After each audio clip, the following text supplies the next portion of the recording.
Saya Zulfikar Zain, perwakilan dari kelompok 12. Teman-teman saya antara lain yaitu Surya Jati Nugraha sebagai kameramen dan Sekar Kusumaningrum sebagai editor. Di sini saya akan menjelaskan apa itu kebutuhan dan kelangkaan. 1. Kebutuhan. Dalam kehidupan sehari-hari, kita seringkali kesulitan membedakan antara kebutuhan dan keinginan. Kebutuhan adalah segala sesuatu yang harus dipenuhi agar manusia dapat bertahan hidup. Sementara itu, keinginan adalah sesuatu yang ingin dimiliki oleh manusia untuk menambah kenyamanan hidupnya. Macam-macam kebutuhan manusia. Pada dasarnya, kebutuhan manusia sangat beragam. Kebutuhan tersebut dapat dikelompokkan berdasarkan tingkat kepentingan, waktu, pemenuhan sifat, dan subjeknya. 1. Kebutuhan manusia berdasarkan tingkat kepentingannya.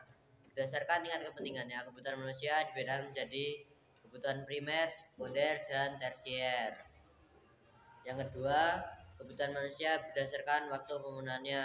Berdasarkan waktu penggunaannya, kebutuhan manusia dibedakan menjadi kebutuhan sekarang dan kebutuhan yang akan datang. Lalu yang ketiga, kebutuhan manusia berdasarkan sifatnya. Berdasarkan sifatnya, kebutuhan manusia dibedakan menjadi kebutuhan jasmani dan kebutuhan rohani. Lalu kebutuhan manusia berdasarkan subjeknya. Berdasarkan subjeknya, kebutuhan manusia dibedakan menjadi kebutuhan individu dan kelompok. Lalu ada faktor-faktor yang mempengaruhi kebutuhan. Setiap manusia memiliki kebutuhan yang berbeda. Hal tersebut dipengaruhi oleh banyak faktor. Berikut adalah 5 faktor yang mempengaruhi kebutuhan manusia. Yang pertama adalah faktor lingkungan. Perbedaan lingkungan atau wilayah akan mempengaruhi kebutuhan manusia. Lalu yang kedua ada faktor agama. Kepercayaan yang dianut seseorang akan mempengaruhi kebutuhannya. Yang ketiga ada pendapatan. Tingkat pendapatan menjadi salah satu faktor yang mempengaruhi kebutuhan manusia. Semakin besar pendapatan seseorang, cenderung semakin banyak kebutuhannya. Lalu yang keempat ada usia. Perbedaan usia juga akan mempengaruhi kebutuhan seseorang. Contohnya kebutuhan bayi berbeda dengan kebutuhan remaja.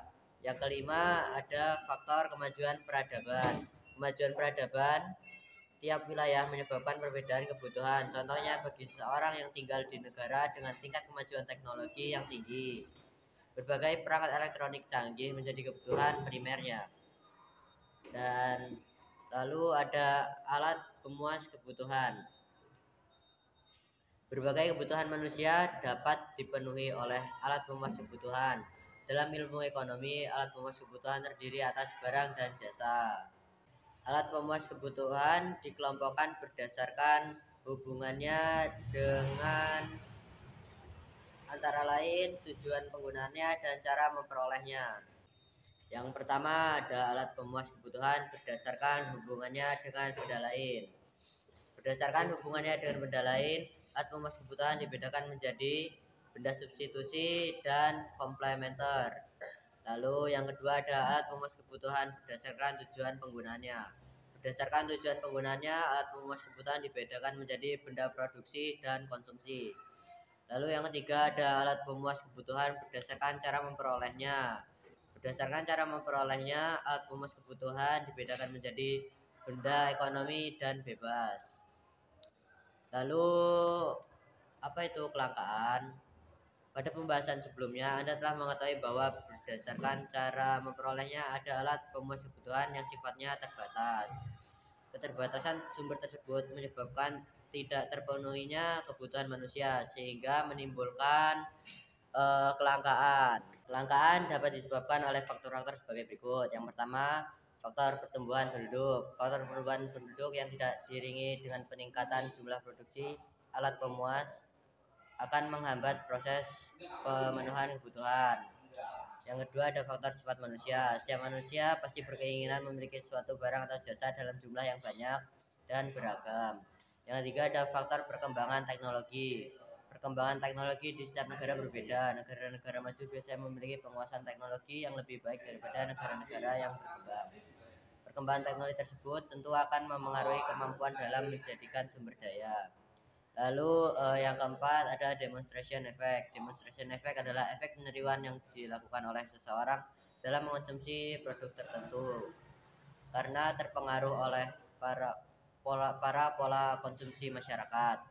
Lalu yang terakhir ada faktor kerusakan sumber daya alam akibat ulah manusia. Contoh tindakan manusia yang dapat merusak sumber daya alam adalah penggundulan hutan, perburuan liar, dan pencemaran lingkungan. Lalu ada keterbatasan kemampuan manusia dalam mengolah sumber daya ekonomi. Kualitas pendidikan akan berbanding lurus dengan kemajuan ekonomi dan industri. Oleh karena itu, negara-negara dengan kualitas pendidikan rendah memiliki kemampuan produksi yang rendah pula. Oleh sebab itu, untuk mengatasi masalah kelangkaan alat pemuas kebutuhan, ada beberapa cara yang dapat dilakukan, yaitu sebagai berikut. Yang pertama, efisien dalam menggunakan sumber daya. Yang kedua, menggunakan teknologi untuk proses produksi. Dan yang ketiga, menjaga kelestarian sumber daya lingkungan. Baik, cukup sekian dari kelompok kami. Apabila ada salah kata mohon dimaafkan. Wassalamualaikum warahmatullahi wabarakatuh.